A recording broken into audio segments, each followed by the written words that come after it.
ఓం శ్రీమాత్రే నమః.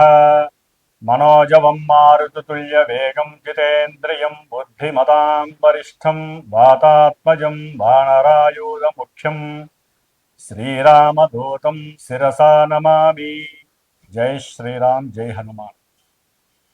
వీక్షిస్తున్నటువంటి ప్రేక్షకులందరికీ కూడా హనుమంతుల వారి యొక్క అనుగ్రహము కలిగి, మరి ఈ ఏప్రిల్ మాసంలో మనకి మీనరాశిలో జలరాశిలో ఆల్రెడీ కొన్ని నెలల పాటుగా పెద్ద గ్రహమైనటువంటి మరి పాపగ్రహమైనటువంటి శని భగవానుడు మీనరాశిలో ఉంటూ కొన్ని రాశుల వారికి ఎన్నో ఇబ్బందులను కలిగజేస్తూ, మరలా ఇంకొక పాపగ్రహమైనటువంటి కుజగ్రహ భగవానుడు అదే రాశిలోకి శనితో పాటుగా దాదాపుగా ఒక 42 రోజులు ప్రయాణం చేస్తూ ఏప్రిల్ 2వ తేదీన పూర్వాభాద్ర నక్షత్రము 4వ పాదంలో అడుగు పెడుతూ మీనరాశిలో ఏప్రిల్ 6వ తేదీ నుండి ఏప్రిల్ 21వ తేదీ వరకు కూడా శని భగవానుడితో ఉత్తరాభాద్ర నక్షత్రములో ప్రయాణం చేస్తూ ఎన్నో విధాలైనటువంటి ఇబ్బందులని, కొన్ని రాశుల వారికి విశేషమైనటువంటి ఫలితాలని అందచేస్తూ, అలాగే 22వ తేదీ నుండి ఏప్రిల్ మే 10వ తేదీ వరకు కూడా ఈ కుజుడు శనితో పాటుగా మరి ప్రయాణం చేస్తూ తర్వాత మేషరాశిలోకి ప్రవేశిస్తాడు. మరి మే 10వ తేదీ వరకు ఈ యొక్క కుజ శనుల యొక్క ప్రయాణము, దీర్ఘకాలిక ప్రయాణము, దాదాపుగా 40-42 రోజుల ప్రయాణ కాలము ఏ ఏ రాశుల వారికి ఏ విధంగా ఉంటుందో తెలుసుకునే ముందు, మరి ముఖ్యంగా కుజగ్రహము అంటే మంచి ఆవేశపూరితమైనటువంటి గ్రహము, అగ్రెసివ్నెస్ అంటే కుజగ్రహము.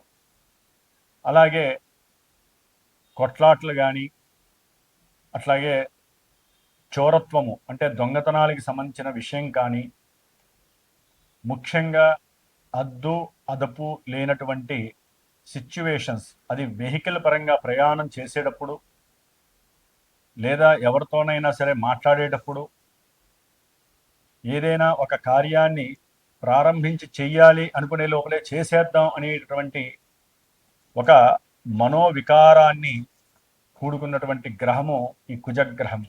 మరి ఈయన సాక్షాత్తు చాలా నిదానంగా ప్రశాంతంగా ఒక ప్రణాళికను తయారు చేసుకొని దాదాపుగా 2 నెలల ముందు చేసేటటువంటి పనిని ముందు కాలంలోనే జాగ్రత్తగా అమర్చుకొని ప్రశాంతంగా చేయాలి, ఏది చేసినా శాశ్వతంగా నిలబడి ఉండాలి అనేటటువంటి మరి ఆలోచనతో ప్రయాణం చేసేటటువంటి ఈ శని భగవానుడు. ఇరువురికి కూడా ఒక గ్రహానికి ఉన్న తత్వము ఈ గ్రహానికి ఉండదు. ఈ రెండింటి మధ్య పరమ శత్రుత్వం ఉన్నటువంటి గ్రహాలు ఈ యొక్క కాలచక్రంలో శని భగవానుడు మరియు కుజ భగవానుడు. భూమికి దగ్గరగా ఉంటూ మరి చంద్రుడు ఎంతైతే మన మనసు మీద ప్రభావితం చేస్తాడో, అట్లాగే నెక్స్ట్ స్టెప్లో ఉన్నటువంటి కుజ భగవానుడు తన యొక్క ప్రభావాన్ని అత్యధికంగా మనుషుల యొక్క, జీవుల యొక్క శరీరం మీద, వారి యొక్క ఆరోగ్యం మీద ప్రభావితం చూపిస్తూ, ముఖ్యంగా మనకి బ్లడ్ రిలేషన్స్ అంటే రోగ ప్రసరణ వ్యవస్థ మొత్తము కూడా ఈ యొక్క కుజుడే కారకత్వాన్ని చేస్తూ ఉంటాడు. అట్లాగే శని భగవానుడు మరి పాదాలకి, మోకాళ్ళకి, అట్లాగే నరాలకి సంబంధించినటువంటి ఈ శని భగవానుడు, ఈ 2 గ్రహాలు కూడా జ్యోతిష శాస్త్రంలో దీర్ఘకాలిక అనారోగ్య సమస్యలని సూచించేటటువంటి గ్రహాలు. వృషభ రాశి వారికి ఏప్రిల్ 2వ తేదీ నుండి మే 10వ తేదీ వరకు కూడా లాభస్థానమైనటువంటి మీనరాశిలో కుజుడు శని 2 పాపగ్రహాలు కలిసి ఉండటం వలన ఈ యొక్క 40 రోజులు కూడా వీరికి అత్యంత శుభకరమైనటువంటి కొన్ని విషయాలు జరుగుతున్నాయి. ఎందుకంటే వృషభ రాశి వారికి సప్తమ వ్యయాధిపతి అయినటువంటి కుజుడు భాగ్య దశమాధిపతి అయినటువంటి శని భగవానుడితో కలిసి లాభస్థానంలో ఉండటం అనేటటువంటిది ముఖ్యంగా వీరు చేసేటటువంటి బిజినెస్లు ఏ రకమైనటువంటి, ముఖ్యంగా రియల్ ఎస్టేట్ వ్యాపారస్తులు కావచ్చు, లేకపోతే భూములు గృహాలు కట్టినవి అమ్మేటటువంటి బిజినెస్ వాళ్ళు కావచ్చు, లేకపోతే బిల్డింగ్ కాంట్రాక్ట్లకు కావలసినటువంటి ఇటుక గులకరాళ్ళు, అట్లాగే సిమెంటు, ఐరను, పెద్ద పెద్ద గ్రానైట్ రాళ్ళు, ఇలాంటివి ఎవరైతే గృహం కట్టడానికి కావలసినటువంటి వస్తు సామాగ్రి అమ్ముతూ ఉంటారో వారందరికీ కూడా విశేషమైనటువంటి లాభము వ్యాపారంలో కనిపిస్తోంది. పెట్టినటువంటి పెట్టుబడికి రూపాయికి 10 రూపాయలు కనిపించేటటువంటి రాశుల్లో ఈ కుజశనుల యొక్క లాభస్థితి అఖండమైనటువంటి ధనాన్ని ఇస్తోందని చెప్పుకోవచ్చు.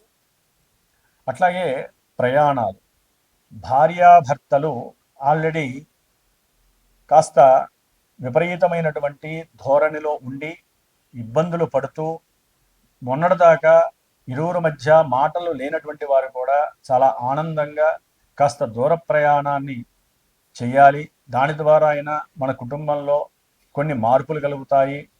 మన యొక్క కుటుంబంలో ఎన్నో రకాలైనటువంటి ఆనంద ఉత్సాహాలు మనలో కలుగుతాయేమో అనేటటువంటి ఒక చిన్న ఆశ, కోరిక, ఆహ్లాదమైనటువంటి మానసిక స్థితి ఈ యొక్క వృషభ రాశి వారికి కలిగి దూర ప్రయాణాల యందు ఇష్టత, దూర ప్రయాణాల వలన కుటుంబంలో మంచి ఆనందము వెల్లువిరిసేటటువంటి పరిస్థితులు కలగడానికి అవకాశాలున్నాయి. అట్లాగే ఎవరైతే వృషభ రాశి వారు వివాహపరమైనటువంటి విషయాల యందు, అది మొదటి వివాహమైనా ద్వితీయ వివాహమైనా సరే, వివాహం చేసుకోవాలి, మొన్నటిదాకా సంబంధాలు వచ్చి వెళ్ళిపోయినాయి అనుకున్నటువంటి వారికి ఈ కుజశనులు లాభంలో ఉండటం అనేటటువంటిది ఈ మే 10 లోపల ఎట్టి పరిస్థితుల్లో వీరి గృహంలో వివాహ సంబంధిత విషయాలలో ఆనంద ఉత్సాహాలు, విందులు, విలాసాలు జరగడానికి అత్యంత అవకాశాలు ఉన్నాయి. ముఖ్యంగా ఎవరైతే పెళ్లి చేసుకోవాలి పెద్దవాళ్ళని ఒప్పించి అని భావంతో ఉన్నవాళ్ళు, అంటే ప్రేమించుకున్నటువంటి వాళ్ళకి ఇది చాలా శుభకరమైనటువంటి విషయము. వీరి ఇంట్లో వాళ్ళే కాకుండా బంధువులు కూడా చక్కగా వీరి యొక్క ప్రేమని అగ్రీ చేసి చక్కగా వివాహం చేయడానికి అవకాశాలు ఉన్నాయి ఈ వృషభ రాశి వారికి. ముఖ్యంగా ఉద్యోగానికి సంబంధించినటువంటి విషయాలలో ఉద్యోగం పోతుందేమో అని భయపడేటటువంటి వారికి ఉద్యోగం ఎక్కడికి పోదు. ఉద్యోగంతో పాటుగా కొత్తగా ఏదైనా వ్యాపారపరమైనటువంటి ఒక ఆలోచన వీరి యొక్క మేధస్సులో కలిగి దాని గురించి మరి కుటుంబంలో సభ్యులతో లేకపోతే వారికి తెలిసినటువంటి బంధుమిత్రాదులతో చర్చించి చక్కటి లాభకరమైనటువంటి మాటలని మాట్లాడటం, దానికి సంబంధించినటువంటి సంభాషణ క్రియలు వారికి చాలా ఆనందాన్ని కలుగజేయడం అనేటటువంటివి. అట్లాగే కొంతమందికి సంతానపరమైనటువంటి విషయాలలో ద్వితీయ సంతానం గురించి ఎవరైతే ఆలోచిస్తున్నారో వారికి ఈ 41 రోజుల్లో శుభ పరిణామాలు కనిపిస్తున్నాయి. 2 పాపగ్రహాలు లాభంలో ఉండి మరి ఆ గ్రహాలలో కుజుడు ఎప్పుడైతే గనక కుటుంబ స్థానాన్ని 5వ స్థానాన్ని చూస్తున్నాడో చాలా ఆనందం. కొంతమందికి ఎవరికైనా సరే విడిపోయి కోర్టు కేసుల్లో ఇబ్బందులు పడుతున్నటువంటి భార్యాభర్తలు ఉన్నారో వారి మధ్య చక్కటి సాంగత్యం ఏర్పడటానికి, కుటుంబంలో ఎవరో ఒకళ్ళు అన్నదమ్ముల వరుసో అక్క చెల్లెల వరుసో లేకపోతే పెద్దవాళ్ళు ఎవరైనా సరే వారు ముందుకు వచ్చి వీరి మధ్య సరైనటువంటి సఖ్యతని ప్రదర్శింపజేసి వారిద్దరిని కలిపి కుటుంబంలో ఆనందంగా ఉండే అవకాశం కనిపిస్తుంది. ఎవరైనా గృహ కట్టడాలకి సంబంధించి కానీ, ఏదైనా ఉద్యోగానికి సంబంధించినటువంటి విషయాల్లో కానీ, ప్రయాణాలకు సంబంధించి కొంతమంది అప్పులు చేస్తూ ఉంటారు. దూర ప్రయాణాలకు సంబంధించి విదేశాలకు వెళ్ళటానికి, లేకపోతే భార్య ఇక్కడ ఉండి భర్త అక్కడ ఉన్నప్పుడు ఇరువురిలో ఇక్కడి నుంచి అక్కడికి వెళ్ళటానికి అప్పులు చేసినటువంటి వాళ్ళకి అప్పులు తీరిపోయేటటువంటి అవకాశం కనిపిస్తోంది. ఎందుకంటే చక్కటి లాభము కనిపించడానికి అవకాశాలు చాలా ఉన్నాయి.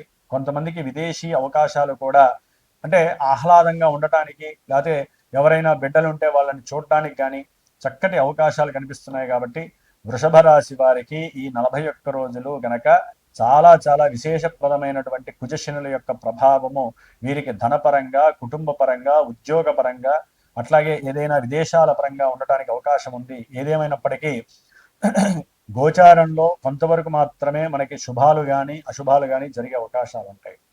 ఎందుకంటే మనకంటూ పుట్టిన సమయంలో ఈ రాశులు నక్షత్రాలు కొన్ని కోట్ల మందికి ఉంటాయి. కానీ మనం పుట్టినప్పుడు గ్రహస్థితి మనకి ఒక లగ్నము, లగ్నానికి దశలు అంతర్దశలు అనేటటువంటిది ముఖ్యమైన పాత్ర వహిస్తాయి. ఆ దశలు అంతర్దశలు జాతకరీత్యా శుభప్రదంగా ఉంటే ఆ కుజ దశో అంతర్దశో శనికి సంబంధించిన అంతర్దశలు శుభదశలు జరుగుతూ జన్మజాతకంలో ఇవి రెండు ఎప్పుడైతే గనక యోగ్యకరంగా ఉంటాయో ఏ భావాలకి, ఆ భావాలన్నీ కూడా ఇప్పుడు చక్కగా ప్రస్ఫుటమవుతాయి. అదే గనక వ్యతిరేక భావాలుంటే నేను చెప్పినటువంటి ఈ విషయాలన్నీ కూడా కొంతమందికి నెగిటివ్గా కూడా సంప్రాప్తించేటటువంటి అవకాశాలు ఉన్నాయి. ఏదేమైనా జన్మజాతకమే చాలా చాలా గురిగా నమ్ముకోవాలి. దాన్ని బట్టి మాత్రమే గోచారం మనకి తన యొక్క ప్రభావాన్ని చూపిస్తుంది అనటంలో ఎక్కడా అతిశయోక్తి లేదు. కాబట్టి ఎవరైనా సరే కొన్ని విషయాలు, గృహ కట్టడాలు కానీ, విద్య లేకపోతే ఆ పెళ్లిళ్ళకి సంబంధించినటువంటి విషయాలు, ఇంకేదైనా గొడవలకి సంబంధించిన విషయాలు జరుగుతున్నా వాటి యొక్క ఉపశమనం కోసం సరైనటువంటి దోష పరిహారాల కోసం అయితే గనక సరైనటువంటి గురువుని సంప్రదించి వారికి నడుస్తున్న దశలేంటి, అంతర్దశలేంటి, వాటికి అనుకూలంగా వీరు చేసే పనులకి అనుకూలంగా ఉన్నాయా, ప్రతికూలంగా ఉన్నాయా అనే విషయాల్ని తెలియజేసుకొని చక్కగా ఆ గురువు చెప్పినటువంటి రెమెడీస్ కనుక చేసుకున్నారనుకోండి, ఇలాంటి సమస్యలు ఎన్ని వచ్చినా సరే జన్మజాతకంలో ఎదురీదే స్వభావము, లక్షణము మీకు దగ్గరగా ఉంటుంది. ఆ యొక్క గ్రహాల యొక్క శాంతి ఉపశమనం మీ జీవితానికి చక్కటి రాజబాట అవటంలో ఎక్కడా కూడా సందేహము లేదు.